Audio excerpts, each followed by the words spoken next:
John well, but she he's takes for good each other for years. She Yeah, yeah, once you get him out of his shell.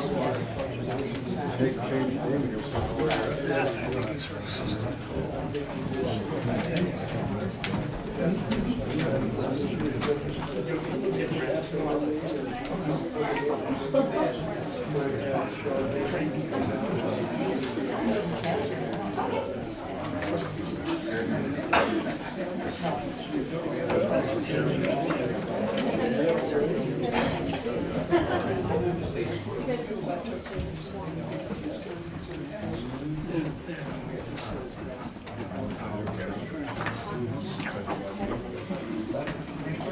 He told me he was good.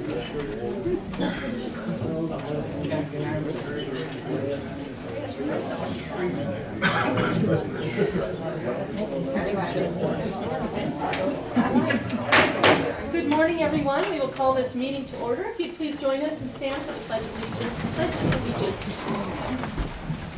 I pledge allegiance to the flag of the United States of America and to the republic for which it stands, one nation under God, indivisible, with liberty and justice for all. All right, welcome everyone. It is Tuesday, February 18th, and this is the Broadwater County Commissioner meeting. All right, before we get started, we read this at the beginning of every meeting. This is Broadwater County Public Meeting Policy. We follow Robert's Rules of Order. The purpose of this policy is to open Broadwater County public meetings to all county citizens. We realize that we have a fiscal and fiduciary responsibility to conduct county business as efficiently as possible for all Broadwater County residents. Commission meetings are recorded and are on YouTube, so please state your full name prior to public comment for the record. Any separate conversations need to be removed from the meeting and conducted outside.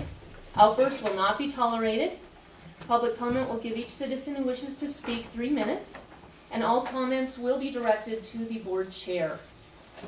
So with that, practice has also been to address any public comment that needs to be addressed after all public comment has been received. So, to begin our meeting, is there any public comment?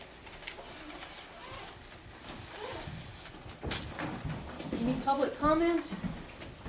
Madam Chair, Tim Ravendall, Townsend. I just would like to make one reiterating comment this morning, and that is, as I understand, our open meeting process does not provide for public comment during certain points during the meeting. We understand that on the agenda today, there is going to be a request for county attorney addition to that office. And Madam Chair, respectfully, this is really something that you folks should really carefully consider before moving forward on, as we understand our current county attorney is not going to run, and it would be a burden on the citizen taxpayers to move forward on such a move. Thank you, Madam Chair. Any other public comment? John, please state your name. John Wright. I have a document here that I'm going to serve to the only commissioner we have in good standing with the county, to Mr. Slifka.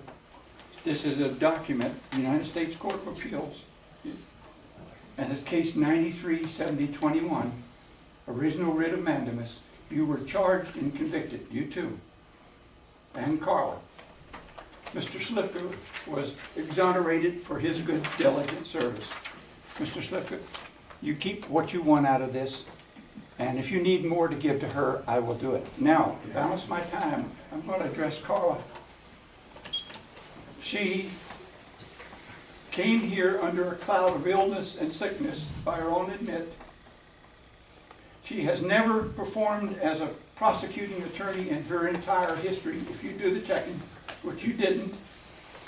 She needs something that she's not, and she's sick. And I sit in on every Friday court things and see her just procrastinating.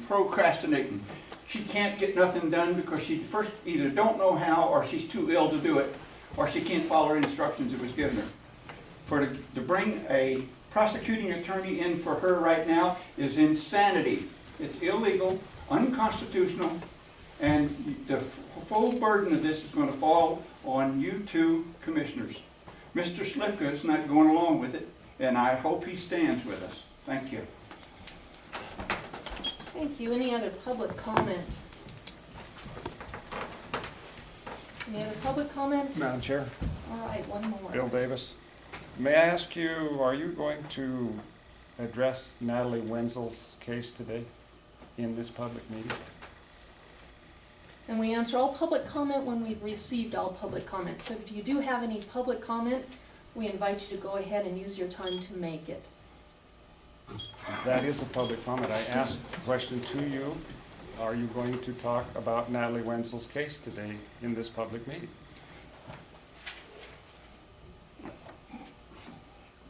I don't get an answer. I mean, I'm not familiar. I guess I haven't been here very much. Since you changed the rules since I've been here, is there a comment back to me?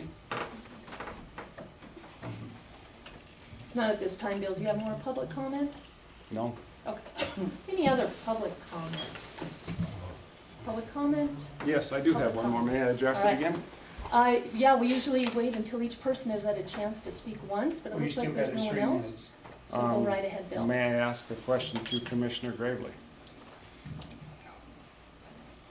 I can't?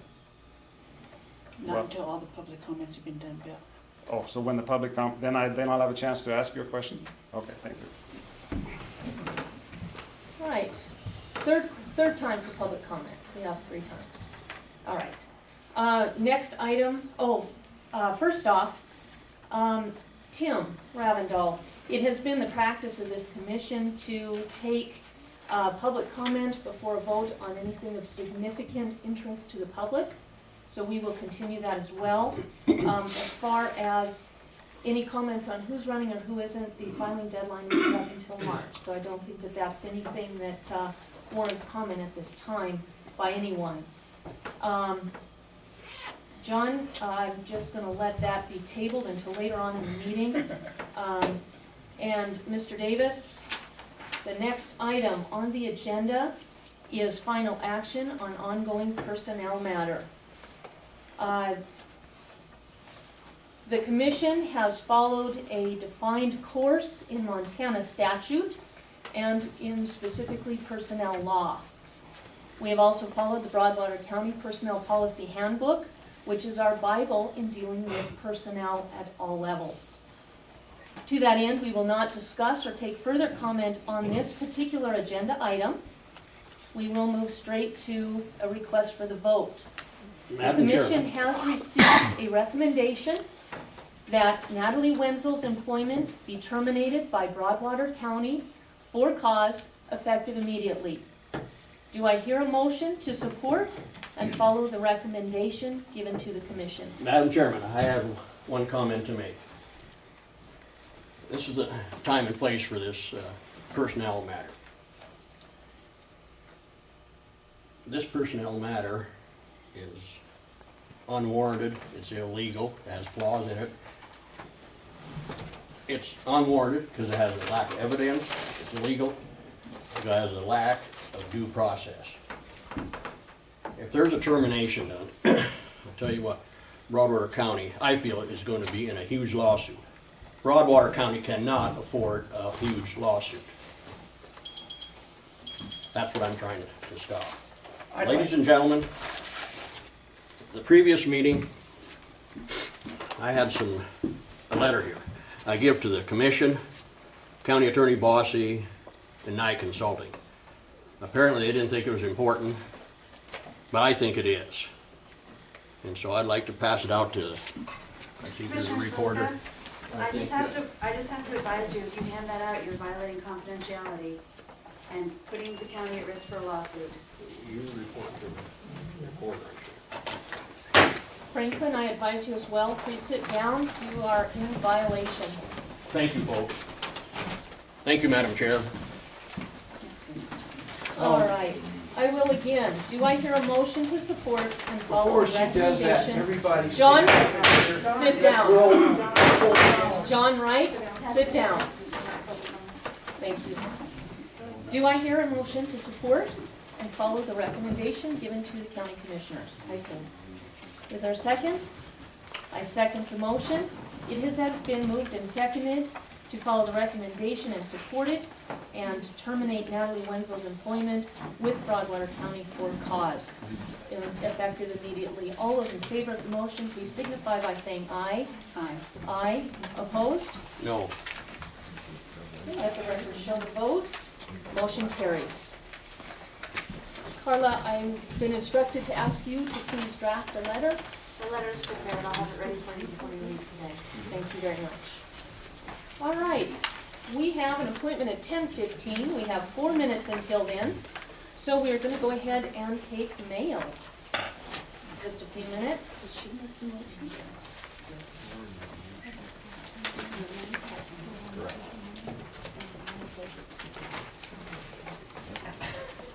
All right, we have a letter from the Broadwater Food Pantry.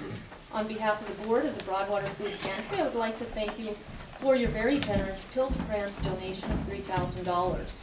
The Broadwater Food Pantry is affiliated with the Broadwater County Social Services Committee, a 501c3 organization, and your gift is deductible to the full extent of the law.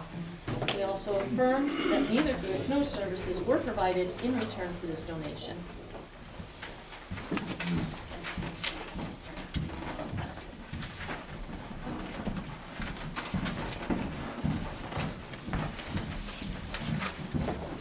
I think anything we can do to help them is plus.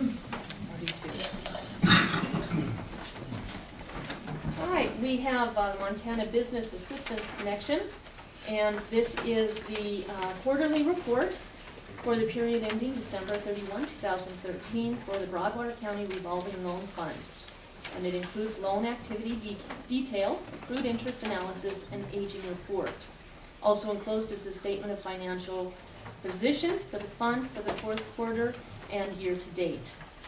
Year to death is what he says here. This evening. The aging report reflects no loan delinquencies at this time.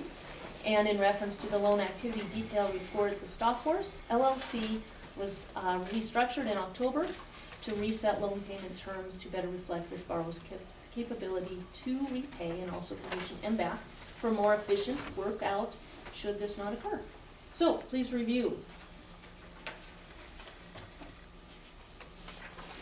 Madam Chairman, I would ask that you would tell the people about how this works, the people in this county, Thank you.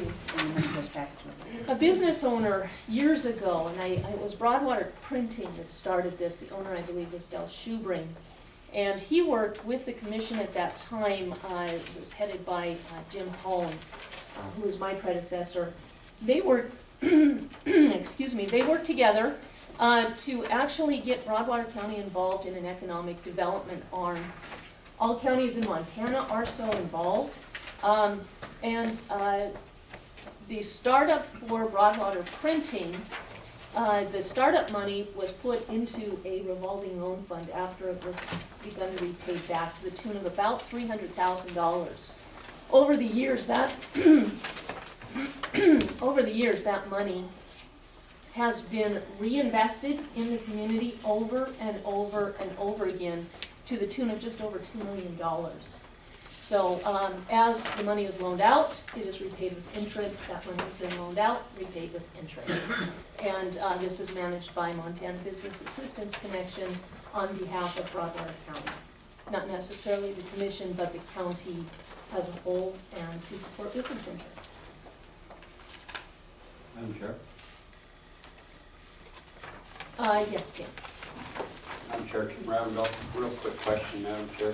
Does the county have a financial statement from MBAC showing all of the figures through the company that would give the citizens an idea of any write-offs and/or the delinquencies in payments?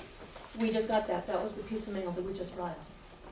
Is going back for like a couple of years? This is the quarterly report. We give a report every quarter, Tim. Okay. All right, we That are information on available our, then to the public? yes, we are on our next agenda item. It's 10:15. John Walsh, Rodeo Club, insurance coverage for buildings and lease renewal discussion and decision. Morning, John. Morning, morning. I didn't know it was gonna be so busy. Touching. Just slide him out of your way. Maybe as, a couple weeks ago, we discussed the contract. Going forward, the city council, I approached them with this earlier, and they did sign it as written with the 10-year, or the 5-year extension, I guess you'd call it, to the 10 years. I did bring that contract with me, hoping that the commission was in agreement with the 10-year and with our contract when we sign it. And actually, that's about all I really have to say. Let everybody else have their time. So, and as far as the insurance, did you want to discuss that some more, or? Yes, please, I think we do, because Okay. there seems to be a conflict of who's covering what, if that makes sense. Well, as I understand it, and as Mako, it was, I just don't remember just when it was, about 5 years ago, when I had to meet with they thought I was a county employee. Nobody else had time to go out. They had their insurance guy, Fred or Frank, and I can't remember his name to tell you the truth. They had to go out there and go through all the buildings and do an inspection of everything out there and make sure they had fire extinguishers in them. And at that time, I explained to the gentleman that what the Fair Board owned and what the Rodeo Association owned. And we talked at that time about several aspects of the insurance. And he stated at that time that everything out there was covered blanket policy, whether it was owned by the county or not, because it was on county ground, that it was covered by Mako Insurance. Can we insure something that doesn't belong to us? I have no idea. That's Mako's. That's Mako's insurance. And I guess our position is at this time that we do carry insurance out there for accidents and one thing. Fire insurance, we don't carry. We dropped that. They used to carry it, as you know. They used to carry it. And it got to be so expensive that there's our concession stand, our beer stand, just the grandstands themselves and one thing or another. We feel that whatever, if it was to burn out there, what we pay yearly in premiums, we can rebuild without, it's just not cost effective to have them insured fire-wise. Well, most of those buildings are metal. Right, The grandstands, the big grandstands has got wood, but right. most everything else is metal. But that was my concern. Can we cover something that we don't own? I don't know, you'd have to get a hold of Mako and find out, just exactly talk to their insurance people. But that's what was explained to me at that time. Because we did go over that, one thing and another. He was discussing fire, that was the prime reason, was the fire insurance and one thing and another, and some of the other insurance that was out there. Did you ask him that exact question? I asked him that exact question. And he said, Exactly. He said that any building out here, since how it's on county property, it's covered under a blanket policy by the county. Whether the county owns it, whether we own it, whether we're leasing it from the county or whatever, it's still, he told me that it was covered. So that's where we've kind of left it. We have discussed it with the club and one thing or another, of getting fire insurance on those buildings, but what it would cost to replace those things, and as I recollect, the last time we checked fire insurance, it was about $2,000 a year. We can replace those things out there for that cost with volunteer help and one thing and another. We can replace most of that stuff, you know. And we do have money to replace it if it needs to be. I mean, if something was to happen. But because we started locking everything up and one thing, the vandalism was pretty well stopped out there, so we didn't feel that it was an expense we really needed. I mean, we're working with the increased cost of everything and one thing and another. we're actually, we do make a little bit of money. I mean, our net profit at the end of the year, it's not what it used to be. And we put a lot of that back in, so we're just actually running from year to year on what we make. Well, isn't it a 501c3? It is. So we can't, so to speak, be making money.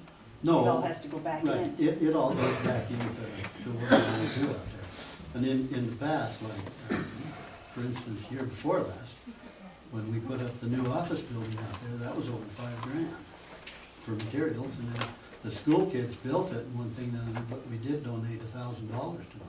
And we donate money to the fire department, we donate money to the hospital and one thing and another, we have a scholarship going on.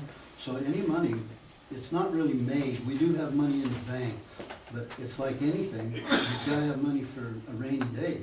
If we was to get rained out and we're paying $15,000 to the contractor and everything else, and if we don't make that money with the spectators and one thing and another, where do we come up with the money? We couldn't pay them. So we do have enough money that if we do get a rainy day, we can pay all our bills. But it's just a carryover is all it is. Okay. And with the stock contract, you don't have any choice. If they're in here with that stock, They are, exactly. the money's theirs. You pay them whether you get one person in the stands to watch a rodeo, you still have to pay out that $15,000, whether there's one guy or whether there's a whole crowd. And that's where we really make our money, is off the spectators. We don't make any money off of the advertising we sell and one thing or another. Our arena signs and our program ad sales and one thing and another, we don't really make any money off of that. It's just there. The $15,000 is the stock contractor, but by the same token, we have to pay the judges, the announcer, photographers, clown acts. So it's really, it's not a money-making business. And I mean, if the county would like to take it over and one thing and another, boy, you guys can sure have it. Buy us out. I don't think that ever came up. We'll put the money into some kind of revolving account for the kids around town, but it is, yeah. But no, it's, and going back to your original question, that's something we just have to address with NACO as far as I would like being to able ask to them. insure a It just- building, I mean, Yeah. you know, Because it the way I- shows up on our insurance policy, right. and, Well, yeah, see, everything out there shows up, part of it shows up on the, as an asset to the county, it did. I mean, it took us a couple of months to get that off, that was several years ago, because it was showing up as an asset to the county. I think that's part of where the contract and the committee came up 5 years ago, where we had to break that all out. There was some of the other directors and one thing that wanted that all broke out of, make sure it didn't go into the county's county assets. and that makes sense. Well, essentially it does. I mean, I'm not sure just exactly what MACO does in that respect and one thing or another. I'm not privy to all the information. None of us are. But if you could call them up and maybe that's something the person needs to do. And, because I'd hate to have one burned down, say, and then we file a claim, or whoever files a claim against it, and then, I mean, it's not gonna bother us. I mean, we'll still rebuild. Well, we don't want to find out that, oh no, we don't have that insurance Right. after the fact.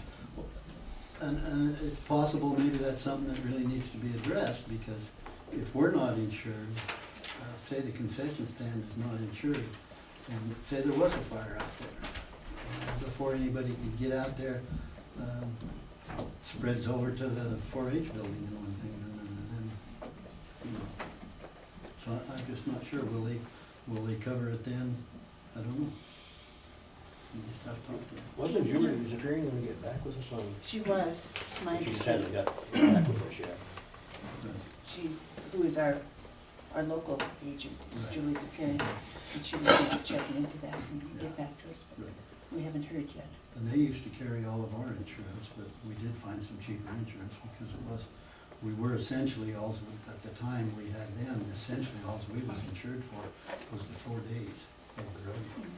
And now we're insured year round with the $2 million policy. So anything that goes on out there, of course, we're covered. The county's a rider and so is the city. we do have you guys as a rider and the city will on our insurance policy. Madam Chair. Well, and that just makes sense, because there's people out there using those grounds all the time, Exactly. whether there's an event or not. Right. And everybody knows, we've got a sign on the gates, everybody knows that they can come to the sheriff's office, we do, there's a key at the sheriff's office, we don't let in, we're not barring anybody from using it or anything like that. It's just that, as you remember here, 10 years ago, there was a lot of vandalism out there. We paid for all the vandalism, they went out, they kicked some doors in, we had to replace them to the tune of about $1,500. And that's, at that time, we decided we'd start locking it up, and people want to go out and use it, they can use it, no cost. That to use the big barn, we do say that it costs $5 for 3 hours, which is pretty cheap. That pays for a little bit of the maintenance and the lights that they use in there, because everybody turns on the lights. And everybody wants us to go out then, when it gets dusty in there from riding, everybody wants us to go out and water it and work it and one thing and another. And the fire department is gracious enough to come out, I'll tell you that. But we do, like I say, we do give them a donation and one thing, just for the use of coming out there and spreading a little bit of water. But everybody uses it. I mean, it's not, and the thing of it is, it's just not the people in this county. We've got people, when they sign up for the key at the sheriff's office, we've got people from Helena, Lewis and Clark County, Gallatin County, and Marr County, they all come. And when people come through town and one thing and another, they're traveling through and whatnot, they know they can stop here and stay over for a couple days and one thing and another, and they don't have to worry. They just check the key out. Madam Chair, this might be a stupid question, John, but would No stay stupid dust, questions. can you use stay dust out there, or would that make that ground slick? I don't know. It depends on how much you put in there and one thing and another. There's a couple things. Years ago, they used to use salt in there to retain, to keep the dust down and one thing and another. And the salt and the moisture and the dust builds up on the beans and what thing and another, and it rusts them out. And in fact, it's rusted some of the tin down at the bottom and one thing and another, and we have repaired some of that. And a lot of that, they use some mag chloride, which does help in one thing and another, but you have to be real careful how much water you put in, because it does get real slippery in there. Same way that years ago, in some of the arenas, they used to use shredded tennis shoes and one thing and another, mix that in with it. But you gotta be real careful, because that stuff gets real slippery in there, one thing and another. And we just feel that we can use we have got a little sawdust mixed in with the dirt, and we can use that, and it'll retain the moisture and one thing and another. And it's a little bit safer and whatnot, safer on the horses and everything. It does pack a little harder, you just have to work it up. But that's all on us, we're the ones that work up the building anyway. So that's all our cost. There's no cost to the county for anything out there, except to maintain your building. That's your cost, but that's your true. building. That's true. But we have looked into some of that stuff, yes. I just didn't know if stay dust would be real slick, or, It does get a little slippery. I just And it didn't know. packs, it does pack pretty hard. Oh, does it? Yeah. Okay. Yeah, it packs a little quicker. The same way with mag chloride. Mag chloride has a tendency to pack up. Mhm. And of course, you get people riding around out there, and then there's people out there that just go in, a couple of them, and they'll have a four-wheeler and they'll drag around a dummy and one thing or another, and that really packs it down hard, that little four-wheeler running around in there. And when it does get hard, if you've ever been out there after the fair, when all the kids and everything's been in there, that thing's just hard as Like tabletop. cement. It doesn't take long. So,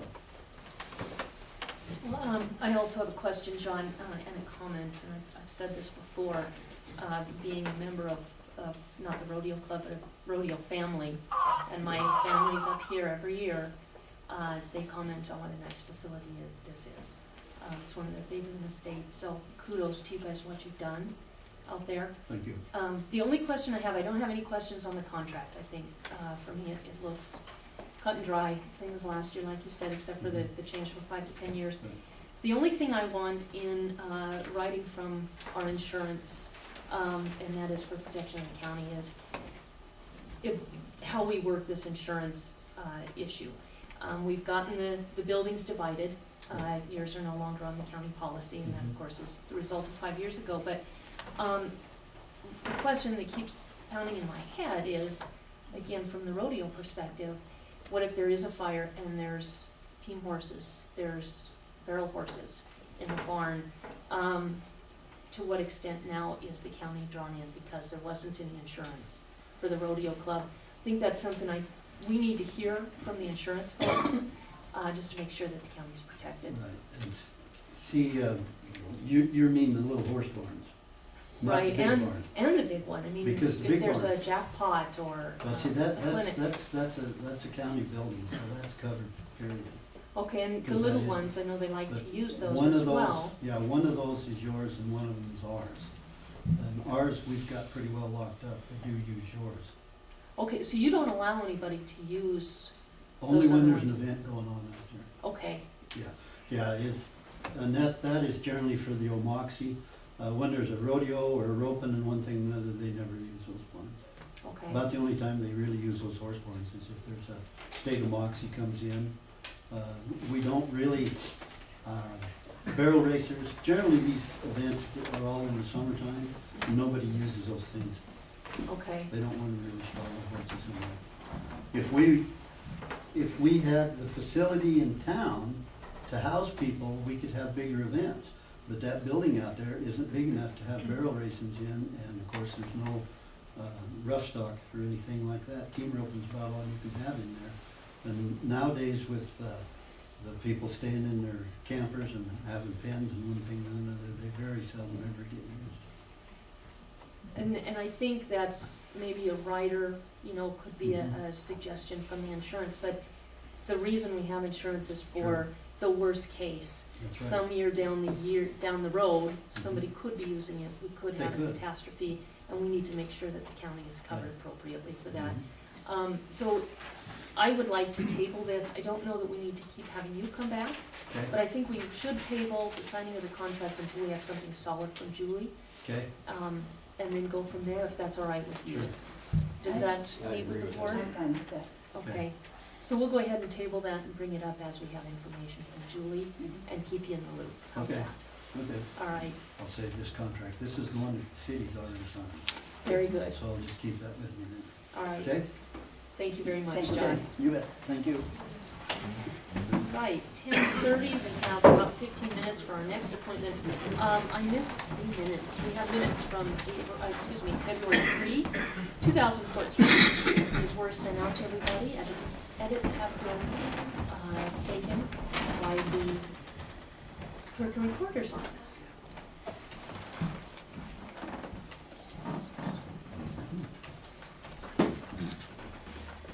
I think we've all seen them and responded. Yes.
There was one question here, and I addressed that earlier.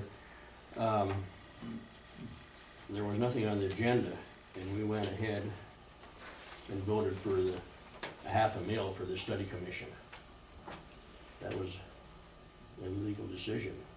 It was not a decision, Franklin. If you will look at the agenda for next week, which has been emailed out, it is on the agenda as a public hearing. It is our job as the commission, and this is ministerial or managerial, whichever Motion was word. made in the Please past. let me finish, I'm answering your question. It is managerial for us to do and write resolutions. That is our job, so that there is something to bring to the public for public comment and public hearing. There's nothing that says that needs to stay, but we needed a starting point. You wanted only between $100 or $500 to fund the entire study commission. That includes 2 elections, which start at $3,000 each. That should not fall on the backs of the taxpayers. It should be their choice if they want to have a study commission. The reason that I asked for a vote for the resolution, which could have just been a matter of agreement, is because you were unwilling to engage and discuss the issue with Elaine and I. It could have been a matter of agreement, right? Yes. But it was illegal and No, made a motion or Franklin, anything. it was not. Now, are you going to, I will entertain a motion to approve the minutes. Also move. Is there a second? I will second. It's been moved and seconded to approve the minutes of February 3, 2014. All those in favor signify by saying aye. Aye.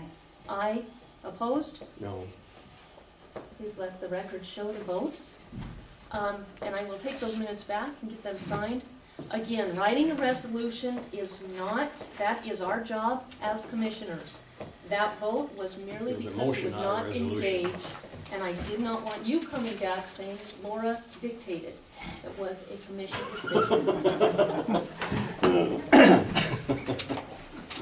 I think that falls under county management, It certainly to be able to does. get it before the public, Yes, thank you. and that is on the agenda. Right, that's what it is. Yes, it was on the agenda. Thank you. Next, we have an announcement from Fish and Wildlife Trust solicits projects for funding. And this is, I believe, the trust that helped with the Silos project.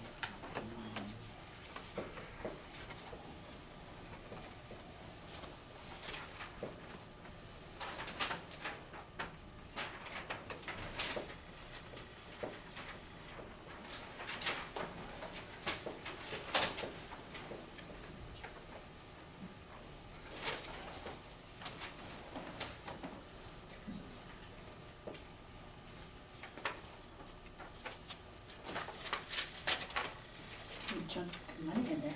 Yeah. Next, we have a notice from the Montana Public Service Commission, notice of applications for operating authority, and this is from Flathead Glacier Transportation LLC. Doesn't pertain to Broadwater County, but if you are friends in the area, you are now informed.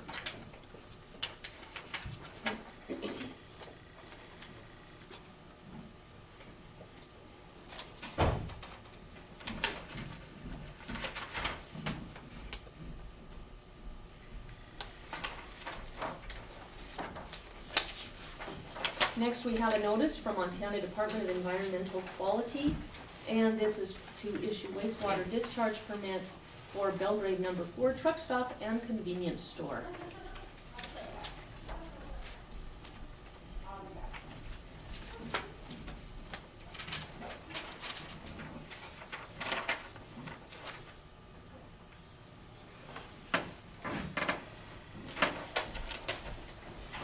Next, we have a notice from the Montana Department of Environmental Quality again.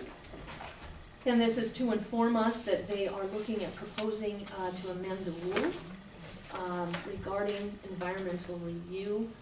The deadline for, there's a public hearing February 20th at 1:30 in room 40 at the DEQ Metcalf Building in Helena. And they will be extending the deadline for the temporary water quality standards until June 4, 2019.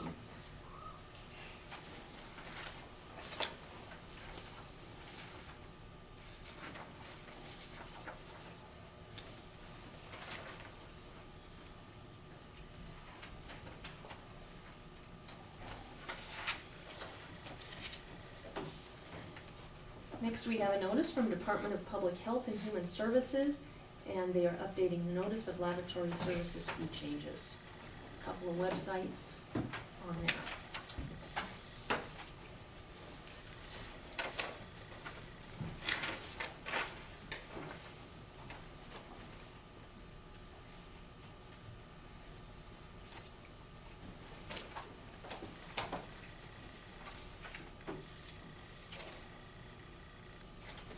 We have a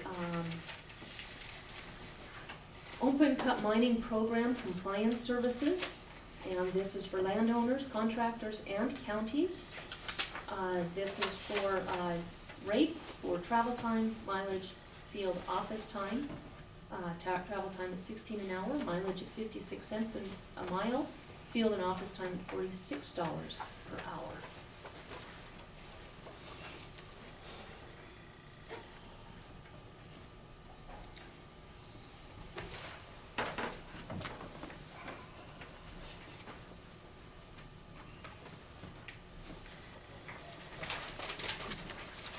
And this is from the Renewable Resource Grant and Loan Program.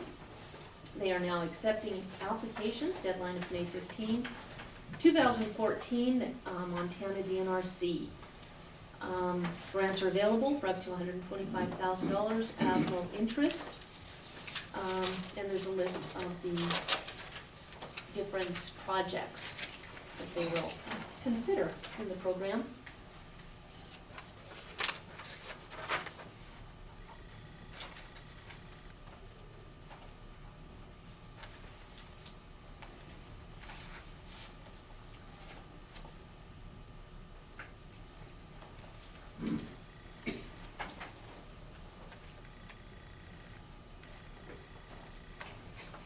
And we have a booklet from NACO, the National Association of Counties.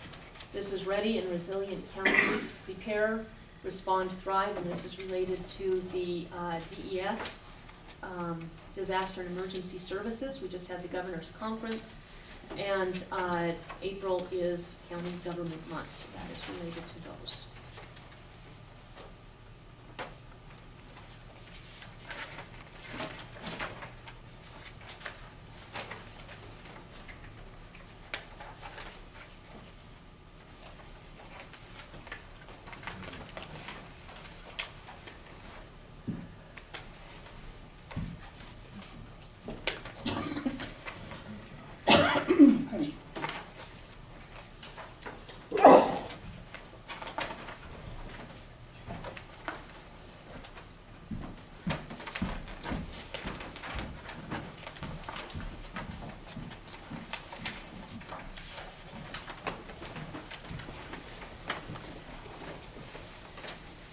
Next, we have another notice from Montana Department of Environmental Quality, and they are proposing rulemaking to set numeric standards for nitrogen and phosphorus concentrations in surface waters. There will be a public hearing for the proposed variance rule, March 24, 2014, in room 111 of the Metcalf Building in Helena. Comment period for each rulemaking runs until April 1, 2014.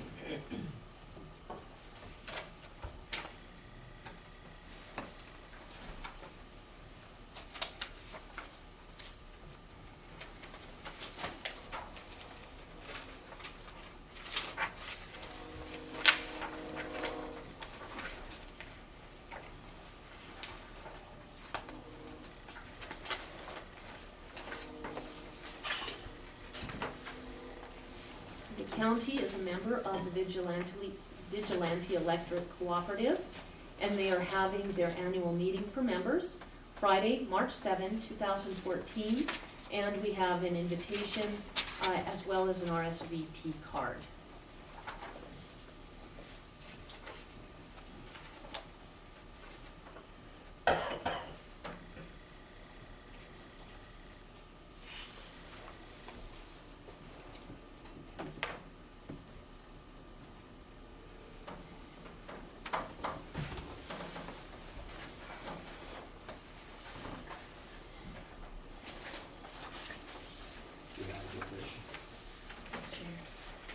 You probably do the interview, Thank you. All right, it is 10:45. Next on the agenda is Bob Rastrup, Broadwater County Lions, Easter egg hunt, decision on permission for park use. Good morning. Good morning, Bob. We're here this morning for our annual request for the Easter egg hunt that we do on the courthouse lawn and the Memorial Park.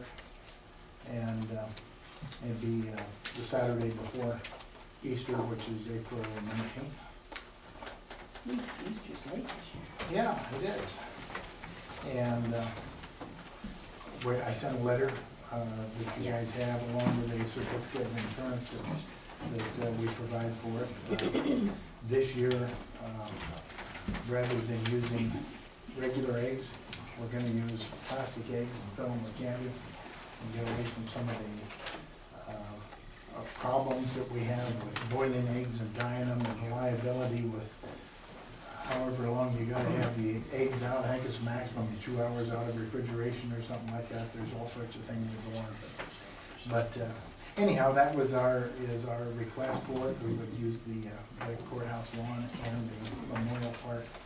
And we've asked the city council also, because I guess they own part of Memorial Park. I didn't realize all that work. Bev Bays has done this before, so Pat McNeve and I are in the initial stages, so don't ask any tough questions. Are you hoping the kids will turn the plastic eggs back in? No, we don't want to reuse them. We bought, what did we pay, $50 or something for all the plastic eggs that we're gonna use, and so it's not that, Not bad. it's not that bad. The diet cost you about that much, wouldn't it? Huh? The diet probably cost you that much. Well, yeah, and, and the mess that you have at the school and doing all that sort of stuff, and at the school, you'd have to, let's see, what they do, they boil them on Thursday night, and they dyed them on Friday night, and then you'd scatter them out on Saturday, and so, it took a whole bunch of time, and we can get, eggs filled real easily, with, some of the school activities and stuff that, as community service for it, so, we can get that portion done, and we're gonna give it a try, and I'll see what happens, so. Have any other communities tried this yet? That you're aware of? For doing what, plastic eggs, I think most of them have. There's only a few of them that have, and even the stuff that we got from the sanitarium, and I'm amazed they don't have regulations on regular eggs for Easter egg hunt, but they don't. But one of the comments in there that is even at on the White House lawn Easter egg roll, apparently they use real eggs, but you can trade them for plastic eggs. So, but most of the communities around here have gone to plastic eggs to get away from it. So, and if you've ever been around those for a while, after the eggs have been put out here and the kids have walked across the lawn, some of them get stepped on, they're cracked, they're not real appetizing, and I think some of them even take them home to eat them. But Madam Chairman, I'd make a motion that we grant approval to the Lions Club for their Easter egg hunt. Yeah, I'll second that. All right, it's been moved and seconded to grant approval to the Broadwater County Lions Club for the annual Easter egg hunt. All those in favor signify by saying aye. Aye. Aye, motion carries. We will send you a letter thank you. with that, and thank you. And then Good project. we've worked with the Boy Scouts, and Joanne Slifka's class is gonna help us, and we've got to arrange to close the highway for that period of time. Takes a lot longer to put the eggs out than the 10 minutes it takes to gather, but we'll work on that portion, so. How many years have I been going there in that yard?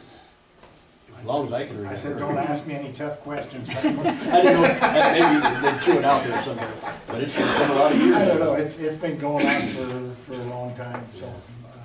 I have kids that went there as little tiny ones, and they have kids there now. So, And I won't comment. best not. Thank you very much. Thank you.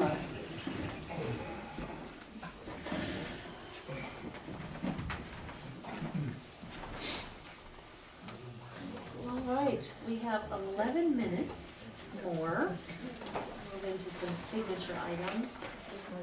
We have payroll for pay date ending 2/8/2014, pay date to 14/2014 in the amount of $151,368.74. I'll make the motion that we pay payroll. Final date 2/8 payroll date of 2/14, the amount of $151,368.94. I'll second it. It's been moved and seconded to pay payroll in the amount of $151,368.74. All those in favor signify by saying aye. Aye. Aye, motion carries.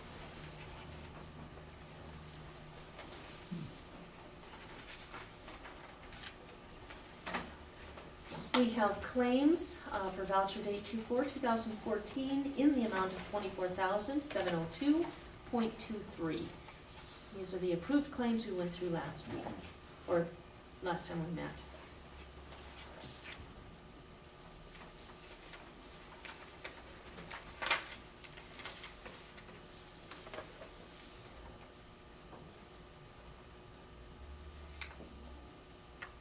They're gonna change this form. Have they not yet? Mm-mm. All right, I'll remind them. Madam Chair.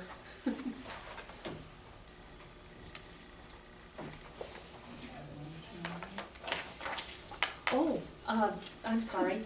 Do we have a motion? Yes. Do we have a second? I'll second.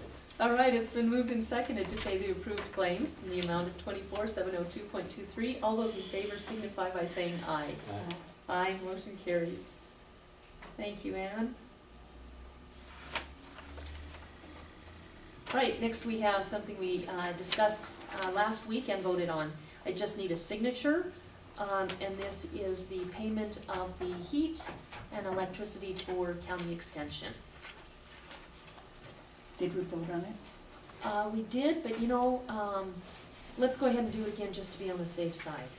I make a motion that we pay City of Townsend for water, sewer, and garbage for the ambulance building. I'll second It's been moved and seconded to pay from PILT the water, sewage, and garbage for the ambulance building where 4-H Extension is located. All those in favor signify by saying aye. it. Aye. Aye. Aye, motion carries.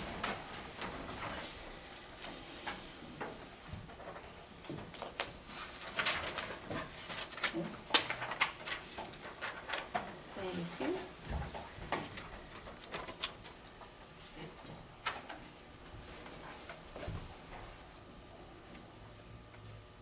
Do you need a copy of that since we had a vote on it? Okay, I'll just take it down to Tammy.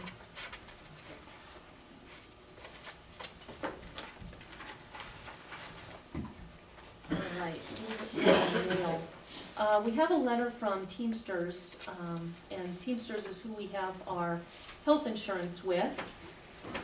In order to maintain the financial security of the trust, the employer contribution rate for Class 14 Health and Welfare Plan will be increased by 2.5%, 2.5, from the current amount that they are paying for health insurance. This happens in April. The fiscal year end is June 30th. We did budget for a potential increase in the budget this year, but we'll have the health board, which is made up of employees and elected officials, look into that, make sure that it can be covered and come up with a proposal if the board is in agreement. It'd have to go before the insurance board too, would it not? That's the board I was trying to find the name of. Thank you.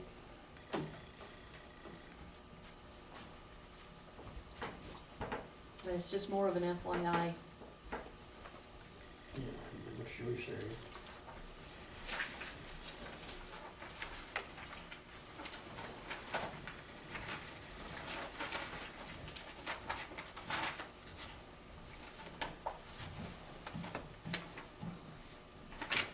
Okay, next we have a,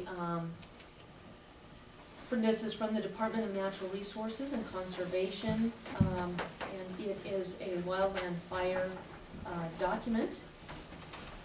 It's got some resources for us that will be put in the Commissioner's office. Rural homes must be more fireproof, study finds.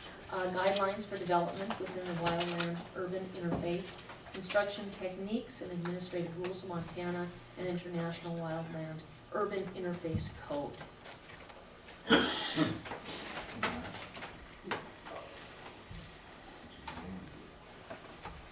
Did Nicole get a copy of this too? Or we just share?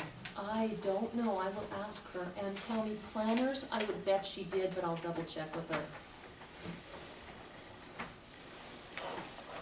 We should also make sure that Mike has a copy as well for DES.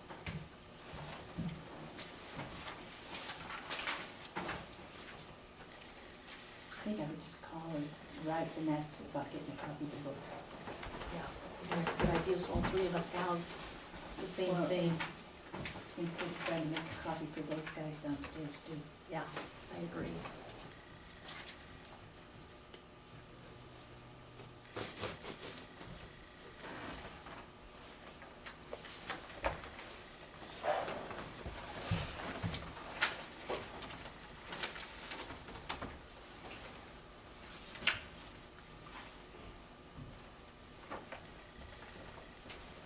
Thank you.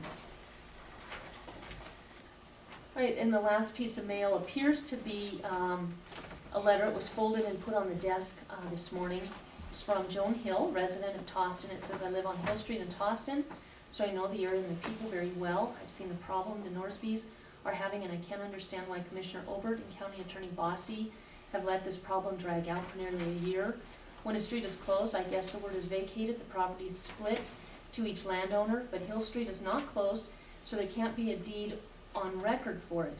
If there is, it is wrong. So Hill Street belongs to the county, and the county needs to either close it or keep it open. Either way, the street needs to be surveyed, and I can't understand why Ms. Bossy will not ask for one. She's done nothing with this issue, and I just wonder if she is just incapable or just negligent. It sure looks like another lawsuit for Broadwater County. How many do we need or want?" Just a quick answer. First sentence, basically the information in this letter is wrong, is incorrect.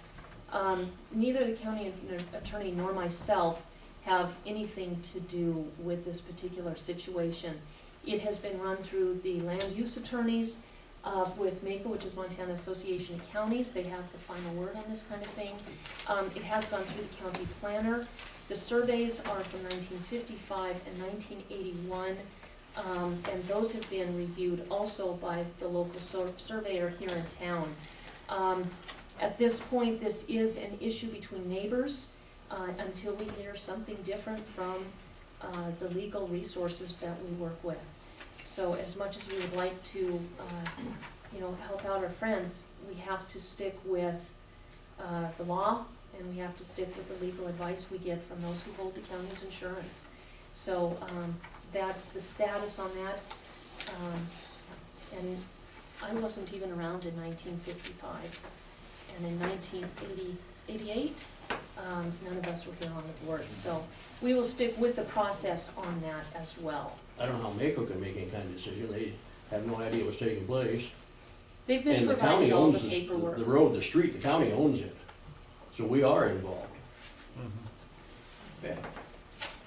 Right. The only other thing, mail-wise, before we have our 11 o'clock, That's why the letter was written, I Yes. guess, was just like this, no lack of it. there was some debate at the last meeting over a contract with Denning and Downey, who does the county audit. The budget is done in-house by employees already on payroll, and then an audit is done every year by Denning and Downey. You never audit yourself, you can understand why. So we have a statement, or excuse me, a contract from 2010 from Denning and Downey, and they help the county with what is called OPEB, which is the, post-employment benefits other than pensions. And it's a document they put together for GASB number 45. I'm gonna guess that the only person who knows what I'm talking about is the actuary in the room. So Broadwater County for many, many years has contracted this out to Denning and Downey, and we got a contract at the last meeting to sign as well. But there was some confusion that this was a one-time or a first-time thing. This has been going on for many, many years. The contracts are signed for a 3-year time period. So just wanted to bring this out to alleviate any continued confusion on that particular subject. That was brought forward by Debbie Kelly at the last meeting.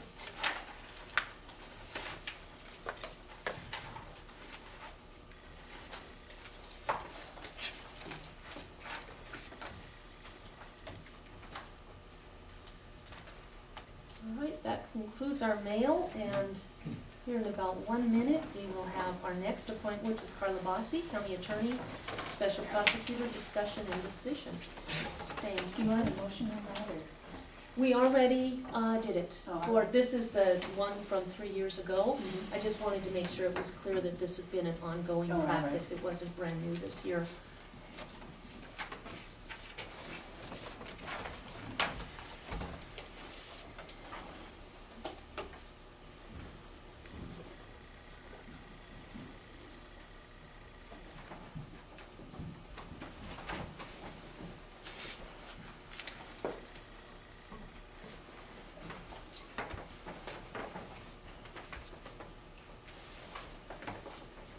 Oh, I do have one more thing to share while we're waiting on Carla. I went to the airport board meeting, and they are working currently with the Fair Board and Rodeo Board on an agreement concerning the parking area. It's in the area that the FAA says cannot have anything built on it, but the FAA has said it is okay to have parking there. So they're just looking to renew a contract they had from 2009, and they asked that I bring it to the commission so that everybody has a heads up.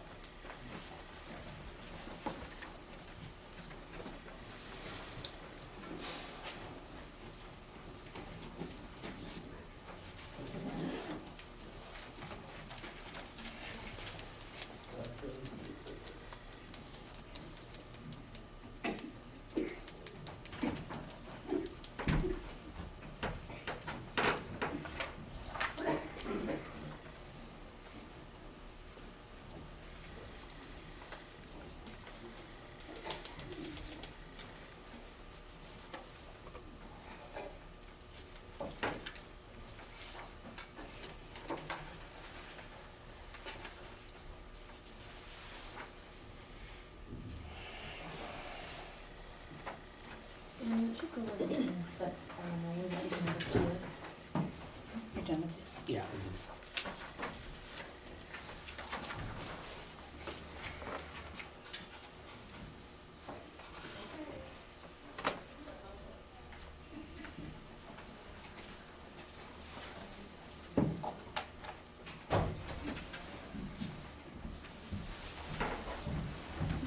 Good morning. Good morning.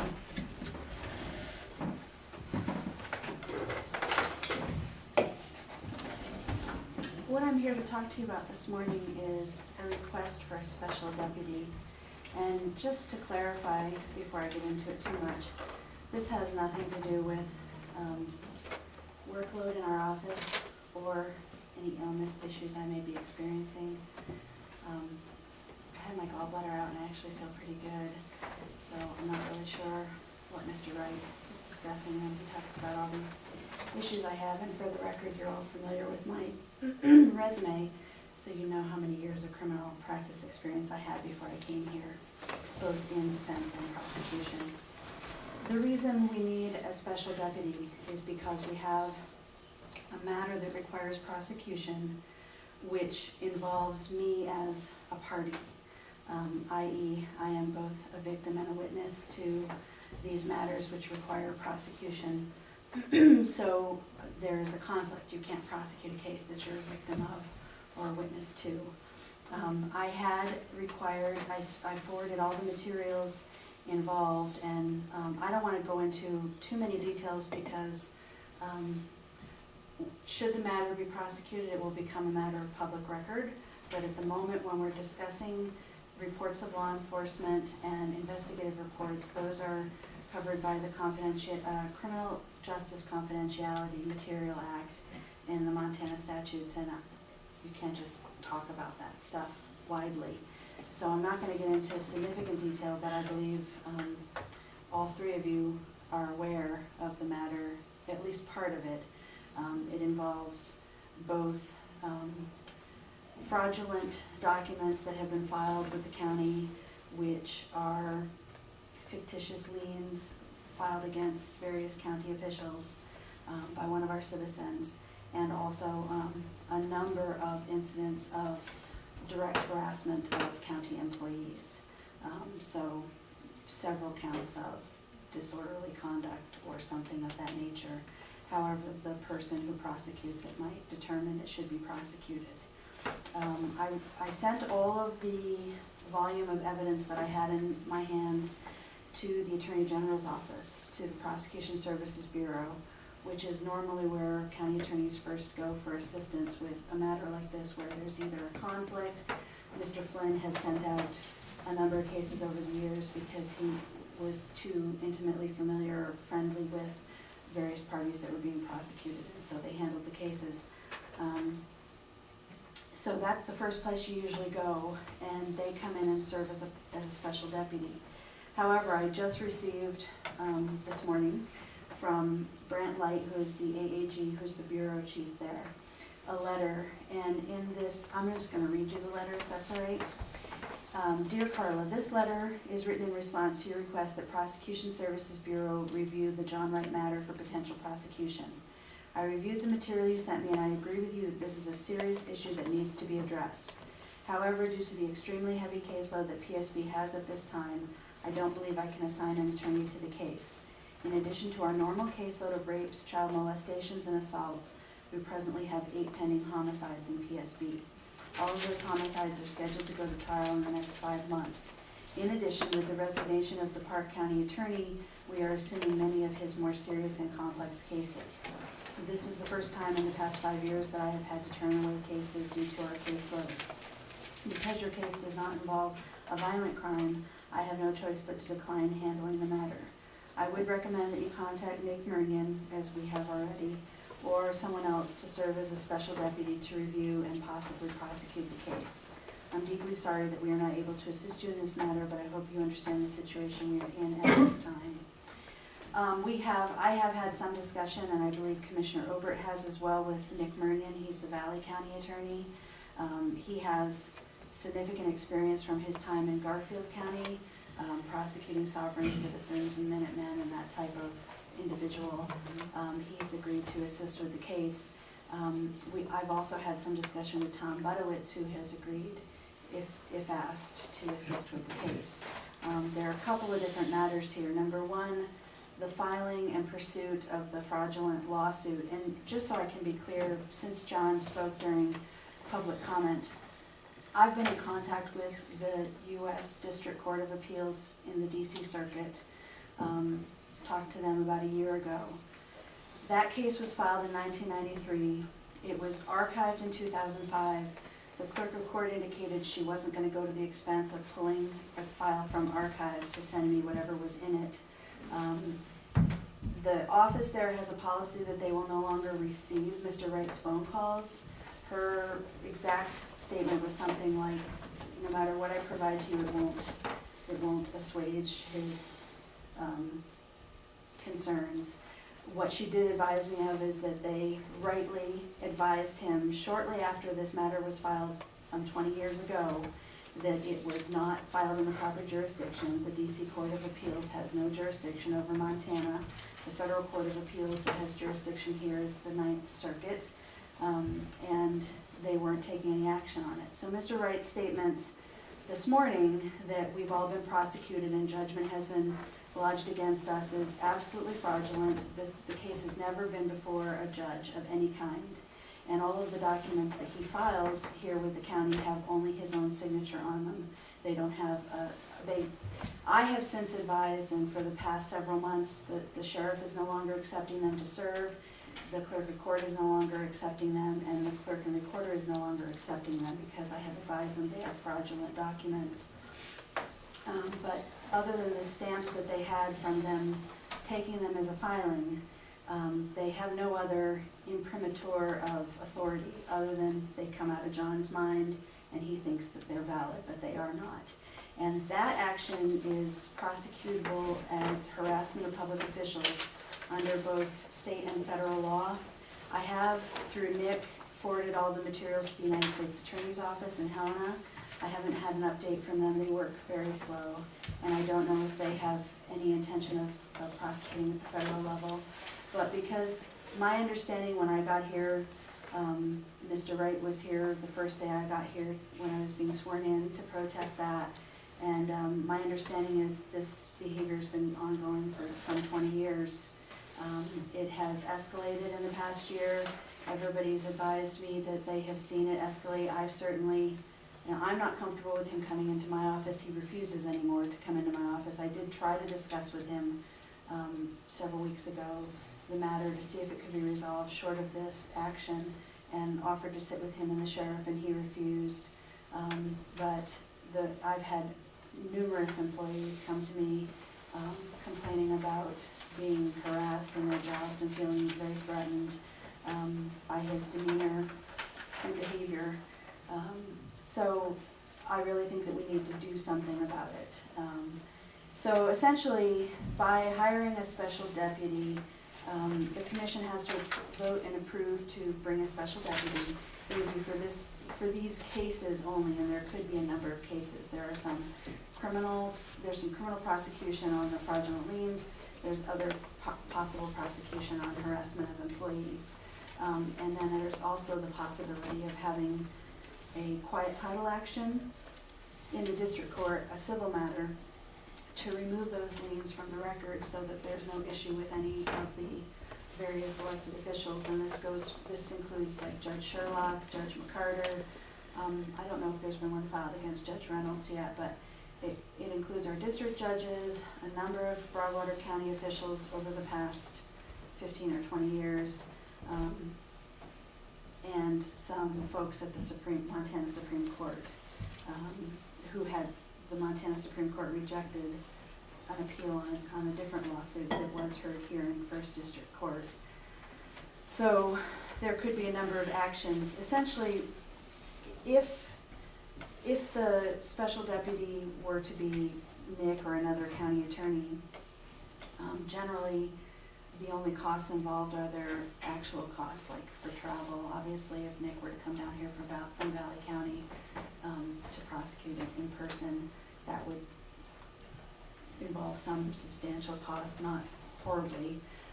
If we were to hire somebody like Tom Budowitz, he would charge an hourly rate. He is eligible to handle both the civil and the criminal, as long as the commission agrees to engage a special deputy. I just draw up a form and a resolution, and then we proceed with that. And I would basically forward on all the materials to him that I forwarded to the AG's office and let him handle the case from there.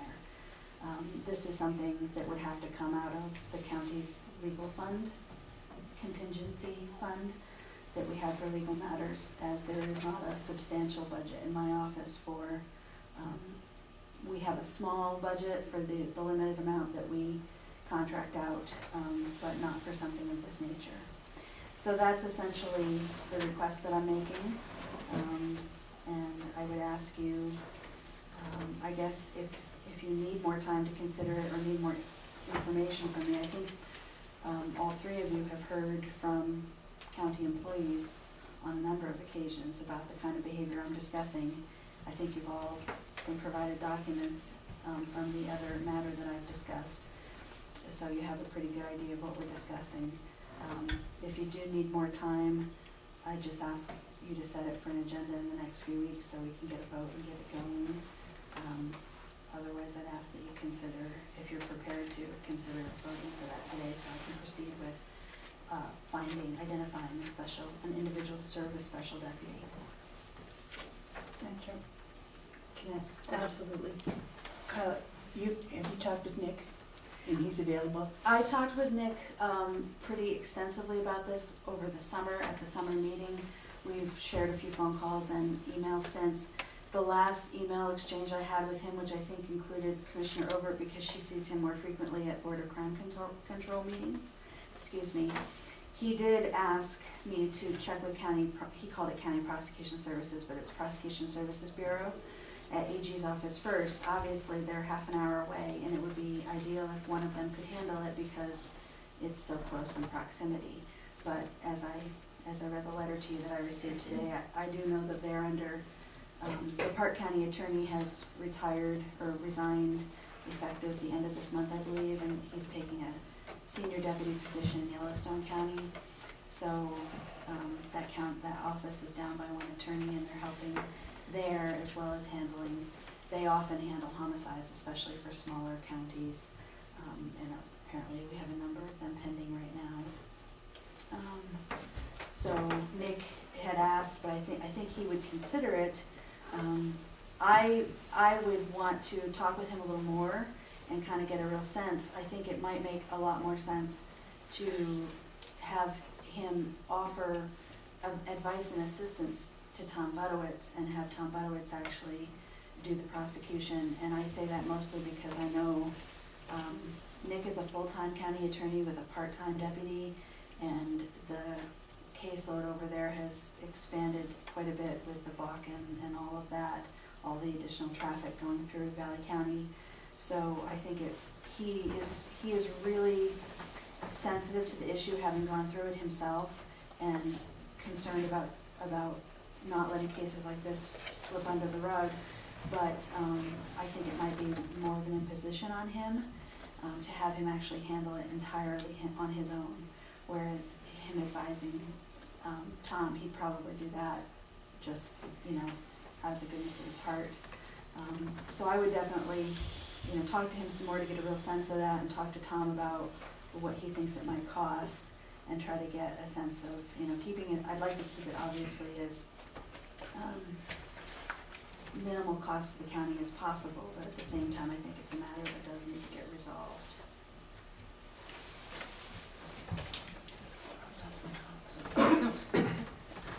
I'm really surprised that the AG's office isn't sending somebody down, because through the years, they've really helped John work with them all the time. I know that. And maybe Right. there is a workload, but I'm really surprised that they're not stepping in on this, putting Well, somebody in here. I have worked with them on other issues, and we haven't had a case, because I don't, coming here from out of town, I haven't had that kind of a conflict. John, obviously, having grown up here, had more perceived conflicts with people that he knew and had to prosecute. They've worked with me and provided assistance on various matters, and of course I attend the trainings they provide, but I think Mr. Light spells it out pretty clearly in the letter. They're in a situation here where they're just not, they have to quite obviously prioritize violent crime over nonviolent crime. And I do know that they do handle, I have, some experience and quite a bit of training in, for instance, sexual assault prosecution. A lot of the smaller counties, the attorneys don't have that training or experience, so those cases get forwarded to PSB. That's the kind of thing that they do kind of as their bread and butter. I certainly understand with 8 homicides scheduled to go to trial in the next 5 months that they're, and as he indicates, it's the first time in his 5 years as the bureau chief that he hasn't been able to accept a case. But as he indicates in the beginning of the letter, he agrees it's a very serious matter that needs to be addressed. So, Yes. I served on a jury, and it's been probably close to 20 years ago, and it was a murder trial.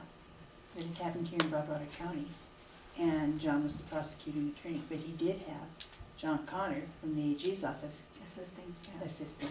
that's very, normally, I mean, I know if it happened to me, probably it wouldn't, but you want to participate because you're serving your own community, and you don't want to say, well, I'm just going to pass off the more difficult cases to the AG's office. But it is often very helpful to bring them in and assist and have them either be the first chair or second chair. And that is, I know how many of my colleagues do it with homicide cases and occasionally with more complex sexual assault cases. You may remember the case, I think it was about a year ago, over in Missoula, the U of M football date rape case. There was an assistant AG working on that case along with the deputy county attorneys that were prosecuting it for the Missoula County Attorney's Office. So that is the kind of thing they normally do, and they're normally very, responsive and helpful. But I do understand certainly where this is not as of yet a crime of violence, that they're not able to prioritize it.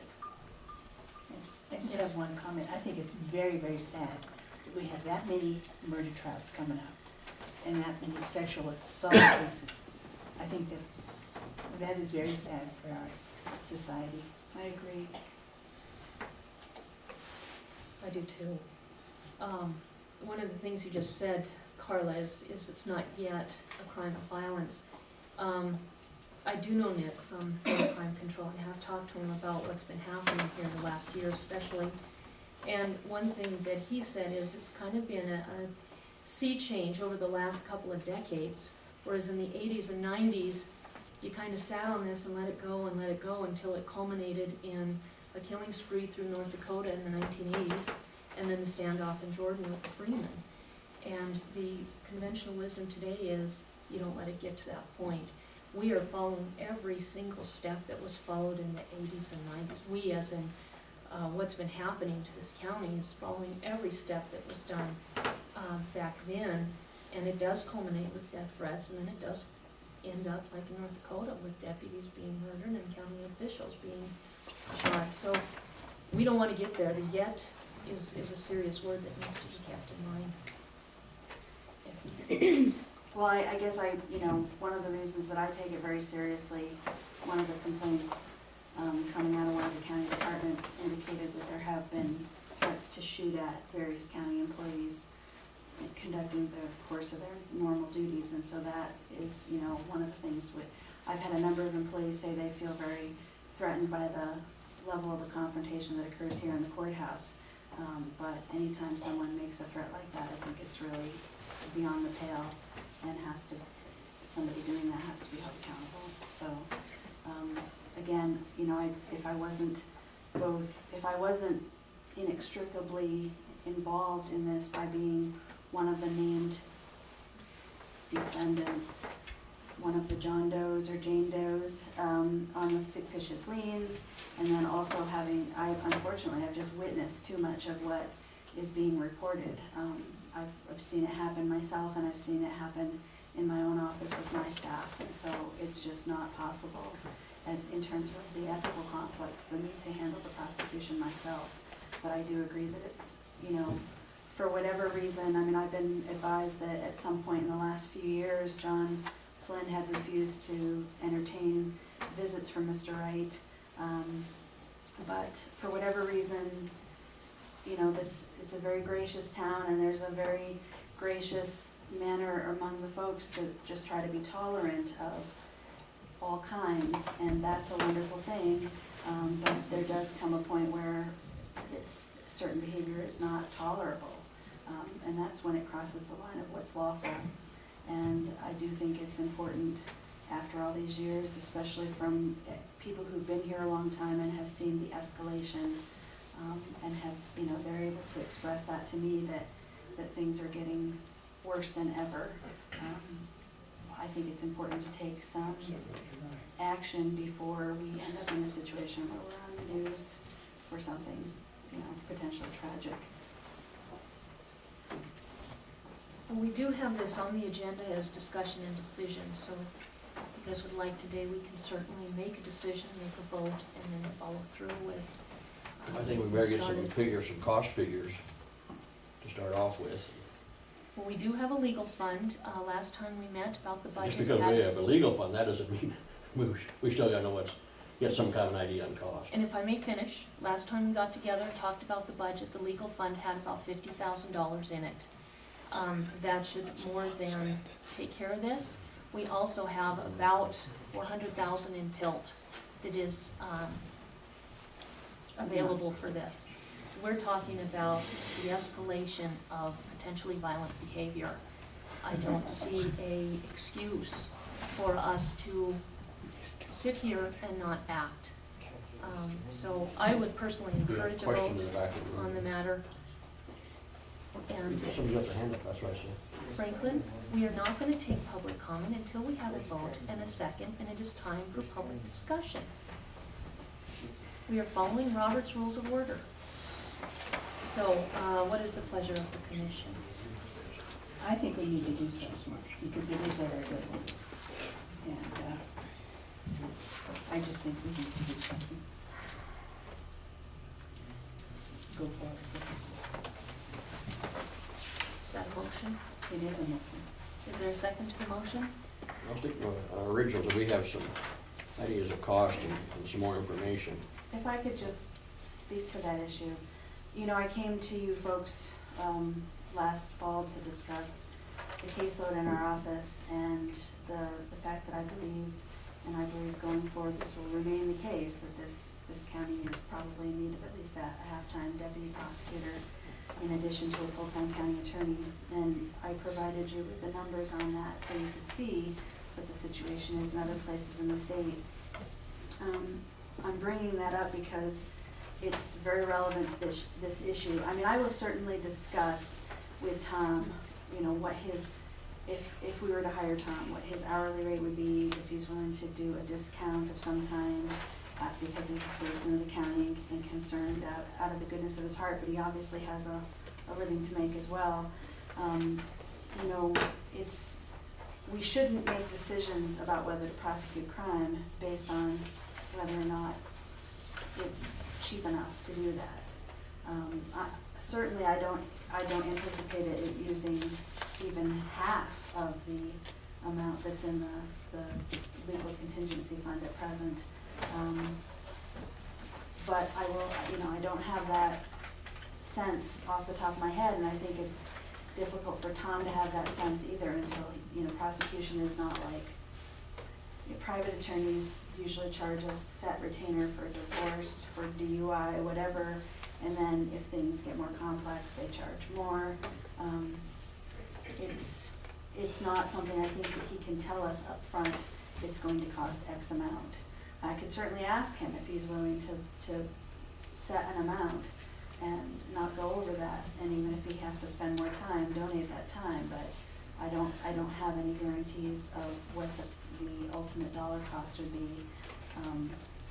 I don't anticipate it would be, you know, as I said, extremely large amount of money, but I don't think we should ignore the behavior for another 5 or 10 or 15 years because it costs money to take care of it. It's like the statements about leaving things as they are in the courthouse where they're falling apart, and it costs more to fix things when you leave them derelict for 20 years than if you take care of them as you go. So I guess that's all I have to say about the financial aspect of it. Well, I am going to second the motion. I guess the final thing I want to say about that is we have a clear and established pattern for many years of employees being harassed. And if we do nothing about it and somebody is harmed, that will be a very big lawsuit, Commissioner Slivka, because you know there's a problem, and if you refuse to do something about it and something happens.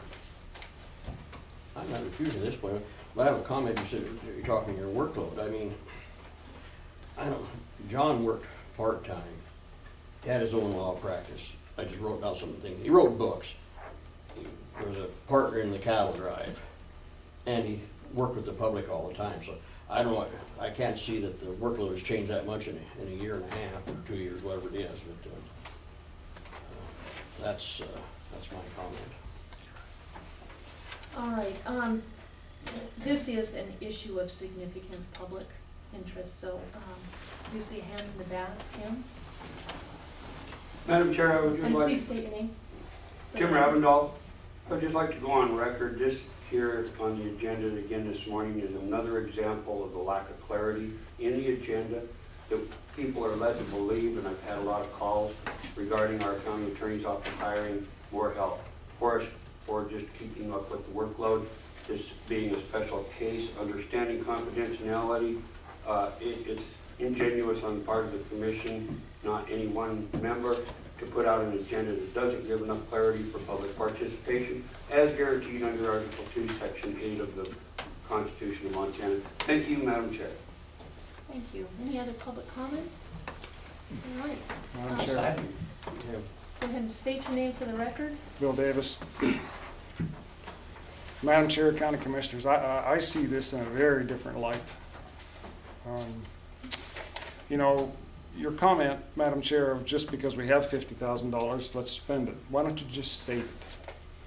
And to address the situation of you three commissioners in the past, since maybe November, December, October, the reason the public seems to be different to you than we were in the previous times, I guess, is because you're not listening to us. The citizens of Broad River County are just trying to speak up and have some say in their local government. And the majority of us are not having any say in it because you don't allow it. You block us out, you're narrow-minded. And that's the wrong way to be as elected officials. So I think that there may be more action come against the county commissioners because of your actions and because you are elected officials and because you are not hearing and addressing some of the situations of our citizens. For instance, Norsby's situation, the county owns the street. The county owns the land.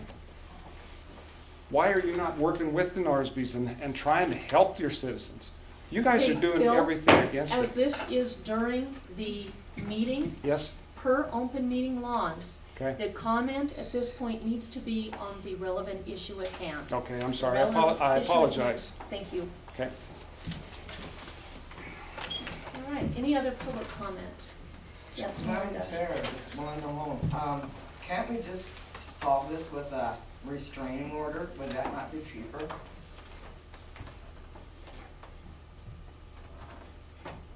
All right.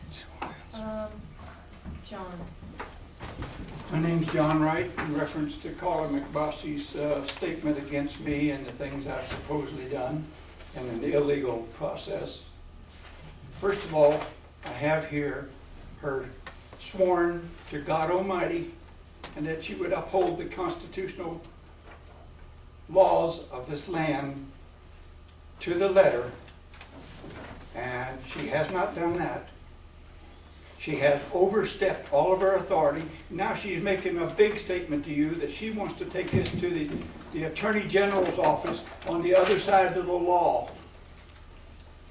There, you can't do that. This is a constitutional issue in the highest court in the land. Her oath mandates that she upholds not only my rights, your rights, and everybody's in the county. She has not done that. She has failed. She's made physical attacks on me, personally and with the sheriff's department, illegally.